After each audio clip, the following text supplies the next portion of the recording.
welcome the Honorary Consul General of Italy in New Orleans, who was instrumental in the coordination of the Apology Proclamation, Mr. Frank Maselli.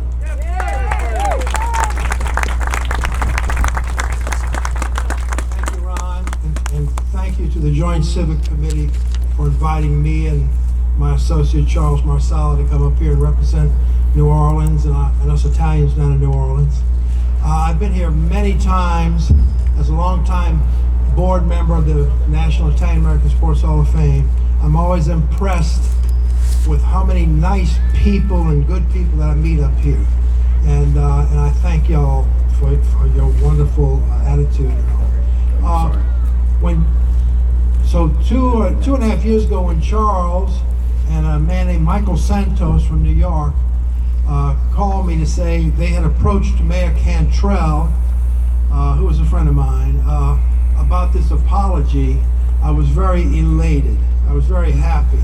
I felt, having heard of this event my whole life, I said, this may give us a chance for closure for some of the ugly times that Italian Americans went through, along with other groups too, obviously. And this gave us a moment to close this thing out. Mayor Cantrell, I thought, was very bold in making this apology. The good news is, today, 130 years later, descendants of all these different factions, the police chief, the rabble-rousers, the victims, we're all friends now. We all do business together. My brother is law partners with one of the main people that started the whole issue, the whole lynching and all. So that is the good news, that many years later, we're now all friends, we cooperate. And I just hope the whole country can continue a movement toward all of us getting along. Thank you very much. Bye-bye. Thank you, sir.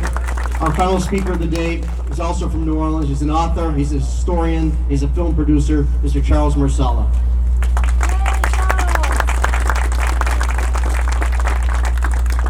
Thank you, Ron, the Joint Civic Committee of Italian Americans, and thank you, Chicago.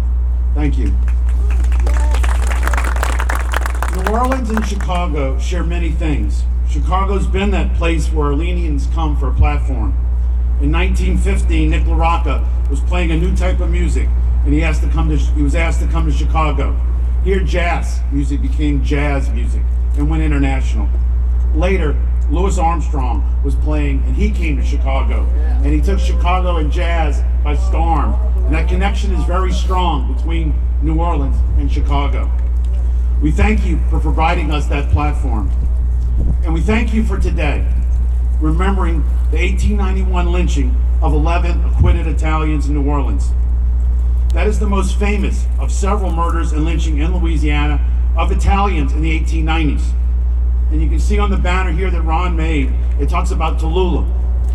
This Friday, I will actually be in Vicksburg, Mississippi, where the state of Mississippi is apologizing and erecting a marker for the lynching of those Italians in 1899, excuse me. Italians were not allowed to work in certain places for decades in Louisiana. A lot of laws were passed, banning us from the docks and businesses. We're addressing all of that. Currently, we're seeking to... Well, appreciate all the support.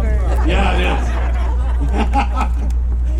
Currently, we're seeking to erect the statue of Mother Cabrini in Cabrini Park in New Orleans, and I can see Mother Cabrini is right behind me. Another connection between New Orleans and Chicago. We're also looking to keep Tivoli Circle, named after the Tivoli Gardens near Rome as well. We're here today to show that we stand united to stop the mistreatment of all Americans, of everybody coming here, not just Italian Americans. To honor the legacy of our ancestors who for centuries worked hard, and to respect our forefathers and mothers who contributed to America's success in overcoming tremendous challenges. We will not forget them, and their lives cannot be erased. So thank you all for coming today, and thank you all, elected officials of Chicago, for being here. Thank you. Thank you, Charles. I'd like to recognize our spiritual leader of our community, Father Richard Fragamini from the Shrine of Our Lady of Pompeii. Thank you. Thank you for being here, Father.